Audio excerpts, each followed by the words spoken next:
համաներում չկա Հայաստանի Հանրապետությունում։ Ձեր կարծիքն եմ ուզում իմանալ, արդյոք նախատեսվում է համաներում թե ոչ։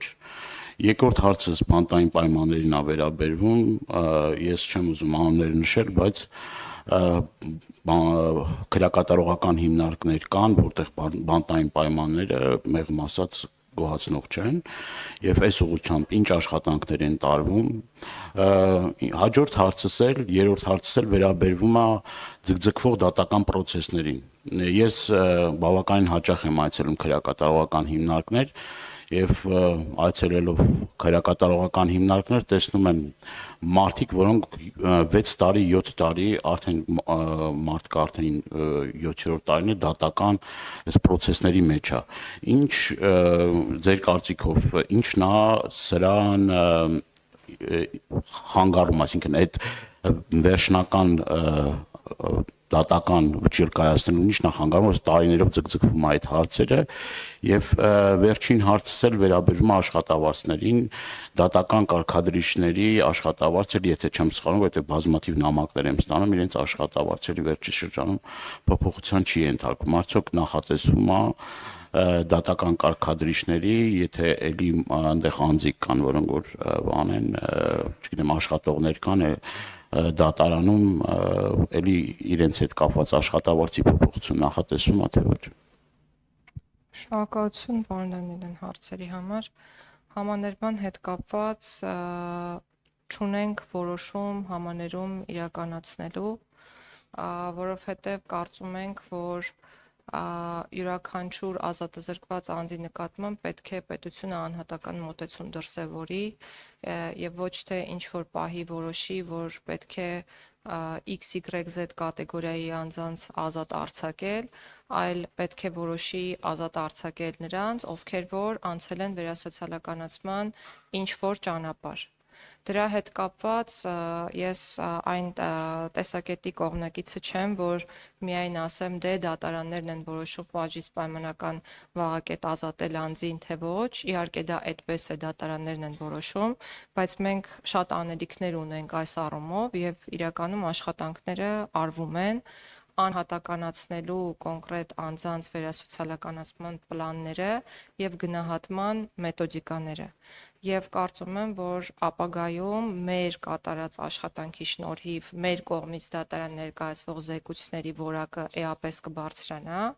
եւ դատարանները մեր զեկույցների հետ հաշվի նստելով ավելի շատ կկիրառեն պատժից պայմանական վաղաժամկետ ազատելու գործիքը եւ դատարանների ներողություն քրեակատարական հիմնարկների բեռնաթափման, ինչպես նաեւ մարդկանց կոնկրետ խնդիրները մենք ցանկանում ենք լուծել այդ ճանապարհով։ Եվ նաև ուզում եմ մի շատ կարևոր գործընթացի մասին խոսել, որը անվտանգության գոտիների եւ պատժի կրման պայմանների փոփոխությանն է վերաբերվում։ Եթե դուք ուսումնասիրեք վիճակագրական տվյալներ, որոնք ցավոք սրտի իմ ձեռքի տակ չկա, տոկոսային հարաբերությամբ կարող եմ ասել, որ 50%-ից ավել աճ ունենք այն դեպքերի, երբ անձինք տեղաբաշխման հանձնաժողովի որոշումներով տեղափոխվել են պատժի ավելի մեղմ պայմաններ պատիժը կրելու կամ ավելի մեղմ անվտանգային գոտի։ Սա նշանակում է, որ քրեակատարական ծառայությունը որդեգրել է անհատական մոտեցում անազատության մեջ գտնվող անձանց նկատմամբ եւ այդ տեղաբաշխող հանձնաժողովի նիստերը ավելի հաճախ են տեղի ունենում։ Իհարկե մենք օրենսդրական ժամկետային սահմանափակումներ ունենք, բայց ուզում եմ, որ վստահ լինեք դուք եւ վստահ լինի մեր հանրությունը, որ յուրաքանչյուր կոնկրետ դեպք մանրակրկիտ քննության առարկա է դարձվում եւ մենք ավելի հակված ենք խրախուսելու նպատակով մարդկանց հնարավորություն ընձեռել գնալ ավելի մեղմ անվտանգային գոտում իրենց պատիժը կրելը շարունակել եւ մենք նպատակ ունենք հետս հետե դեպի պատժի կրման մեղմ պայմաններ, այսինքն բաց հիմնարկների մեղմ պայմաններ տեղափոխել ավելի շատ մարդկանց եւ մարդիկ հնարավորություն ունենան նույնիսկ կրելով պատիժ ցերեկվա ժամերին դուրս գալ քրեակատարական հիմնարկից, աշխատել եւ այլն։ Հաջորդ հարցը ձեր վերաբերում էր պատժի կրման պայմաններին։ Մենք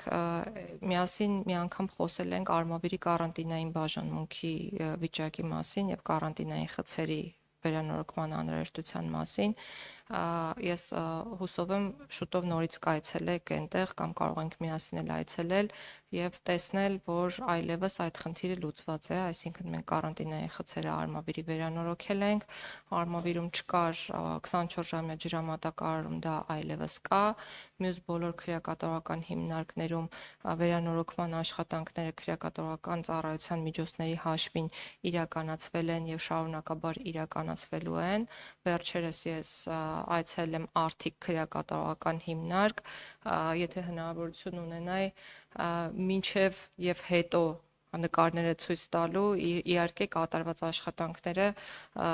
ցցուն կերպով կերևային, որպեսզի դուք էլ կարողանաք պատկերացում կազմել, բայց քանի որ չունեմ, ուզում եմ վստահեցնել, որ մի շարք հիմնարկներում աշխատանքները արվել են, մյուսներում շարունակվում են, Արթիկում օրինակ ջրահեռացման համակարգ ուսումնասիրել ենք, տեսել ենք, որ մինչև հիմա չկա, դրա վրա ենք աշխատում, որպեսզի մեր կատարած վերանորոգման աշխատանքները ապարդյուն չլինեն, այսինքն 1 տարվա կյանք չունենան եւ դրանից հետո նորից կշարունակենք աշխատանքները, բայց տարբերությունը սարեր ձորերի է, սա կարող եմ վստահեցնել եւ նաեւ հաշվետվությունը կարող եք գտնել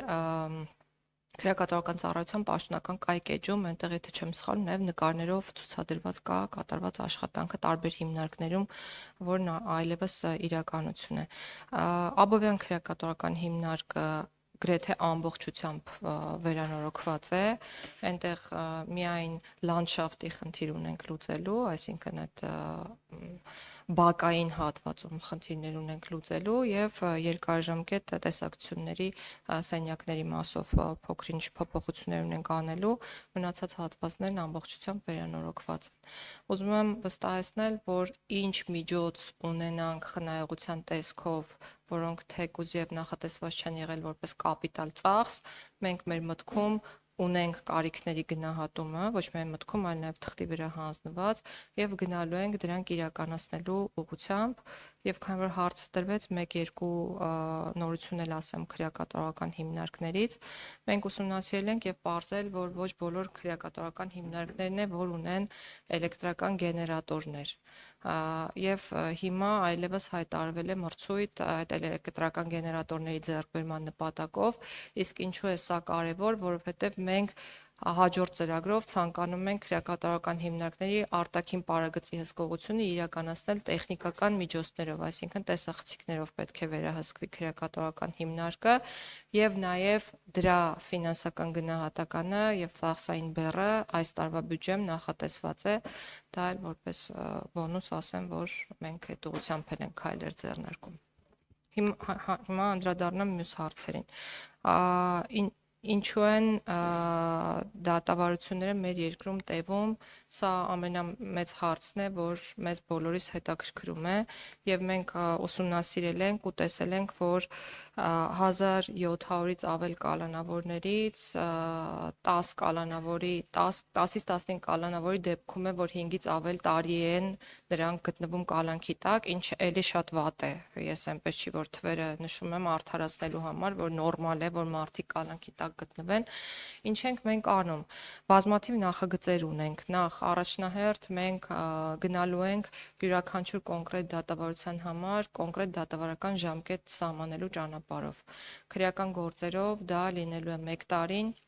որը կարող է երկարացվել ոչ ավել քան 3 անգամ կրկին 1 տարով, բայց պատճառաբանված որոշմամբ։ Այսինքն կանոնը լինելու է 1 տարին, դրանից շեղում հնարավոր է լինելու եւ մենք մեր մտքում ունենք, որ շեղման թույլտվությունը մենք առաջիկա տարիների համար ենք տալու, քանի որ ունենք օբյեկտիվ ծանրաբեռնվածություն։ Հաջորդ պատճառը քրեական վարույթների դատարանում գտնվող ձգձգվելու այն է, որ մարզերում նշանակված դատավորները երբեմն տեղափոխվում են Երևան քաղաք կամ անցնում են առաջ խաղացման ցուցակներ եւ իրենց գալիս է փոխարինելու նոր դատավոր եւ նոր դատավորի գալուց հետո գործի քննությունը սկսվում է զրոյական կետից։ Մենք ունենք նախաձեռնություն, ըստ որի դատավորի փոփոխության դեպքում, եթե կողմերը չեն առարկում, գործի քննությունը չպետք է սկսի զրոյական կետից, այլ պետք է շարունակվի այն կետից, որում որ ավարտվել է, այսինքն առաջին դատավորը որ կետում որ թողել գնացել է, եւ սրան զուգահեռ ունենք եւս մեկ նախաձեռնություն, որի համաձայն դատավորները, որոնք ընդգրկվելու են առաջխաղացման ցուցակում կամ նրանց վերաբերյալ որոշում է կայացվելու տեղափոխվել մեկ շրջանից մեկ այլ շրջան, մինչև տեղափոխման պահը պետք է փաստացի մաքրեն, այսպես ասած, իրենց գործերի 50%-ը, իսկ մյուս 50%-ը պետք է մակագրվի տվյալ դատարանի այլ դատավորներին, որպեսզի մենք վստահ լինենք, որ այդ անընդհատ շրջապտույտի մեջ գործերի քննության այլևս չենք ընկնելու, բայց դուք ինձ 4 հարց էիք տվել աշխատավարձների հետ կապված։ Այս բյուջեում որևէ բյուջետային տողով նախատեսված չէ, բայց մենք ունենք առանձին ծրագիր եւ դատավորների հաստիկների համալրման, ինչը կարիքների գնահատման արդյունքում ենք արել նաև աշխատելով բարձրագույն դատական խորհրդի մեր գործընկերների հետ, հաշվել ենք դատավորների ծանրաբեռնվածություն գործերի քանակ ըստ մարզերի եւ տարածքների եւ մոտավոր 30-ից ավել դատավորների նոր հաստիկների լրացման առաջարկով ենք ապագայում հանդես գալու եւ մեր ուշադրությունից չի վրիպել նաեւ դատական այլ ծառայողների աշխատավարձի հետ կապված խնդիրը, խոսքը օգնականների, քարտուղարների եւ կարգադրիչների մասին է, ըստ նախնական պայմանավորվածության նախատեսել ենք, որ հնարավորության դեպքում 30%-ով պետք է բարձրացնենք այս աշխատակիցների աշխատավարձը, բայց ֆինանսական բեռը բավական մեծ է ու կախված է մեր պետական բյուջեի հնարավորություններից։ Չէ, սա առանձին ծրագիր է, որ պետք է քննարկվի, ժամկետներ չեմ կարող նշել, բայց մենք կփորձենք ամեն ինչ անել, որ եկող տարվա ընթացքում ծրագիրը իրականություն դառնա։ Ես արձագանք եղել է, թե չէ։ Չի եղել արձագանք։ Շատ բարի։ Խնդրեմ։ Խնդրեմ, Տիկին Գալյան, կներեք։ Տիկին Գալյան, եւս երկու հարց ունեմ, ինձ տենց մի նայեք, Տիկին Գալյանը երկարապատասխանում է, իմ խնդիրը չի։ Ես իմ արձագանքի իրավունքից պիտի օգտվեմ, ես Պարոն Դանիելյան, դուք ունեք ձեր արձագանքի իրավունքը, ոչ ոք այդ իրավունքի չի զրկվելու։ Այո, եւ նայելու իրավունք, այո։ Գիտեք նախագահի դերը հեշտ է, նոր մեղադրում են նրա մեջ, որ ընդդիմության ավելի շատ ժամանակ են տալի, քան իշխանական падգամավորներին։ Խնդրեմ։ Մեղադրում ակնհայտ ինձ ընդհատում էին։ Տեսեք, ակնհայտ լրականություն են տեսնում։ Խնդրեմ, պարոն Դանիել։ Տիկին Գալյան, անչափ կարևոր է աշխատավարձների հարցը եւ ոչ թե պիտի այդ խոստումների բանը լինի, այլ հստակ պիտի աշխատավարձները բարձրացվեն, որովհետեւ երկար ժամանակ չեն բարձրացվել մարդկանց աշխատավարձը այդ մեկ։ Դուք խոսեցիք անձնական տվյալների գաղտնիության մասին, բայց վերջին տարիների ընթացքում մենք տեսնում ենք ինչպիսի այսպես գոտկատեղից ներքև հարվածներ են լինում եւ տարբեր տեսանյութեր են հրապարակվում, համացանցում, կապ չունի մարդը ընդդիմադիր է, իշխանական է եւ այլը, չգիտեմ, բայց այստեղ շատ լուրջ խնդիր կա եւ կարծում եմ, որ քրորեն պատժելի արարքը պետք է անպայման կիրառվի եւ մեղավորները պետք է պատժվեն եւ մեր հայրենակիցները իրավունք ունեն գաղտնիության եւ անձնական կյանքի, չգիտեմ, տարբեր դրվագներ չհրապարակելու։ Այս հարցով կարծեք թե որևէ մի աշխատանք չի արվում։ Երկրորդ հարցը էլ հետեւյալն է։ Խնդրում հստակ պատասխանեք։ Ենթադրյալ մեղավոր անձը ոնց է լինում, որ իշխանական, մեծ իշխանական շրջանակների մարդուն կիրառվում է այլընտրանքային խափանման միջոց, վարչական հսկողություն, այլ մեղմացուցիչ միջոցներ, իսկ ակնհայտ մարդ, ընդդիմադիր հայացքներ ունեցող մարդը, այդ թվում այսօր նաև իմ դա համոզմունքն է, որ ունենք Կին Քաղբանտարկյալ, Լիդիա Մանտաշյանը, Սրբազաներ եւ այլն, այդ մարդկանց խափանման միջոցի հարցը կարծեք թե որոշվում է, որ բանտային կալանք պիտի լինի։ Այս երկակի ստանդարտները Հայաստանի Հանրապետությունում ի վերջո ակնհայտ է, էլի դա չեն կարող էլի բան անենք, ասենք չէ, տենց չի։ Մեր գործընկեր Արտուր Սարգսյանի պահով, այսինքն սա չի կարելի նման ձևով երկակի ստանդարտներով առաջնորդվել եւ ի վերջո ես ուզում ձեր հստակ գնահատականը լսել այս մի քանի հարցերի վերաբերյալ։ Շնորհակալություն։ Շնորհակալություն։ Ես հարցերին փորձում եմ պատասխանել ոչ թե երկար, այլ սպառիչ, որ լրացուցիչ հարցեր չառաջանան։ Ինչ վերաբերում է անձնական տվյալների պաշտպանությանը, ես խոսեցի ոչ թե խնդրի մասին, այլ լուծումների մասին, ասելով, որ ունենք ծրագիր անձնական տվյալների պաշտպանության նոր անկախ մարմին ստեղծելու, որը կհամապատասխանի Եվրոպայի խորհրդի 108+ կոնվենցիային եւ ԵՄ համապատասխան կարգավորումներին եւ անձնական տվյալների պաշտպանության առանձին եւ անկախ մարմին ունենալու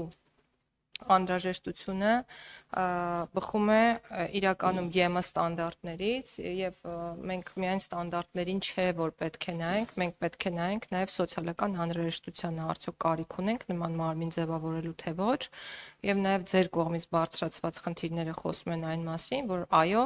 մենք նման մարմին, անկախ մարմին, ինքնավար մարմին ունենալու կարիք ունենք այս պահին, ու այդ ուղղությամբ աշխատանքներն արդեն ձեռնարկել ենք, հայեցակարգը մշակված է,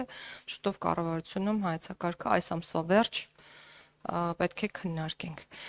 Ինչ վերաբերում է քրեական գործերին, այսօր էլ կան արարքներ, որոնք որ համարվում են անձնական կյանքին միջամտող եւ քրեորեն հետապնդելի են, բայց վարույթների վերաբերյալ որևէ տեղեկության չեմ տիրապետում ու չեմ կարող պատասխանել այն հարցին, թե ինչու են որոշ դեպքերում նախաձեռնում, որոշ դեպքերում չեն նախաձեռնում կամ ինչու պատշաճ մակարդակով տվյալ գործերի քննությունը մեր երկրում չի իրականացվում, որովհետև այդ հարցերի հասցեատերերը այլ անձինք են։ Ինչպես այլ անձինք են ձեր մյուս հարցի հասցեատերերը,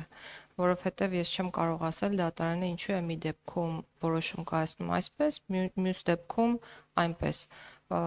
Ենթադրում եմ, որովհետև որոշման կայացման մի դեպքում ունի այլ փաստակազմ, որի վրա հենվում է, մեկ այլ դեպքում այլ փաստակազմ։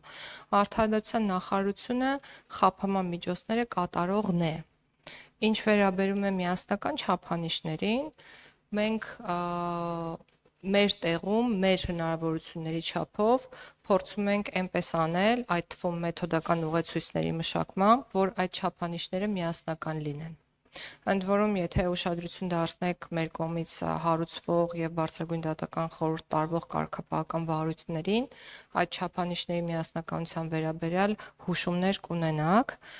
եւ բացի դա ուզում եմ նշել մեկ կարեւոր հանգամանքի մասին եւս, որ մենք ձեռնարկել էինք կալանք խափանամիջոցի կիրառման վիճակագրության ուսումնասիրության գործընթաց ու ուսումնասիրել ենք ու հասկացել ենք, որ իրոք է տեղ ունենք խնդիր, պարտադիր չէր այդ ուսումնասիրությունը անել հասկանալու համար, բայց մենք կոնկրետ թվական տվյալներ օգտագործելով ենք դա արել, համեմատելով նոր քրեական օրենսգրքի ուժի մեջ մտնելուց առաջ եղած վիճակը, այդ թվում թվական տվյալները կալանավորումների եւ հետո արդեն իսկ արկա վիճակը, տեսել ենք, որ իրականում այո ունենք կալանքի քանակական աճ, ինչը մեզ համար շատ վատ է, որովհետև մենք ունենք անազատության մեջ գտնվող ավելի շատ անձինք եւ եթե շատ པարզ ձևով էլ ասեմ, մենք ավելի շատ գումար ենք ծախսում պետական բյուջեից այդ անձանց պահելու համար։ Իհարկե գումար ծախսում է նաեւ պրոբացիայի ծառայությունը կրկին պետական բյուջեից, բայց հիմա այս մասով փորձում ենք ավելի ճկուն դարձնել այն մեխանիզմը, ըստ որի անձինք իրենք պետք է վճարեն իրենց նկատմամբ կիրառվող էլեկտրոնային բրասլետների համար, որպեսզի կարողանանք պետական ավելի քիչ միջոցներ ծախսել այդ խափանամիջոցները կիրառելիս։ Սա է ձեր հարցի պատասխանը։ Շնորհակալություն Տիկին Խոմյան, ես պիտի ներողություն խնդրեմ բարոյի իրավունքով մի հատ կարճ հարց տամ էլի, ոչ շատ գունավոր, որովհետև վստահ եմ ձեր բավականին բանա լինելու Տիկին Գալյան, մի հարց է ինձ հուզում, որ արդեն երկար ժամանակա փորձում եմ ինքս ինձ համար պարզել, էլի մեր օրենսդրությամբ հետեւյալ իրավիճակը գոյություն ունի, երբ ՍՊ-ի հիմնադիրներից մեկը օրինակ ժառանգություն ա թողնում իր փայաբաժինը իր, չգիտեմ, հարազատներին, օրինակ, մեր օրենսդրությամբ ՍՊ-ի մյուս հիմնադիրները իրավունք ունեն հրաժարվելու, այսինքն տվյալ անձի հետ շարունակել տնտեսական գործունեությունը, ինչը լրիվ ընդունելի եւ ընկալելի է այս պարագայում։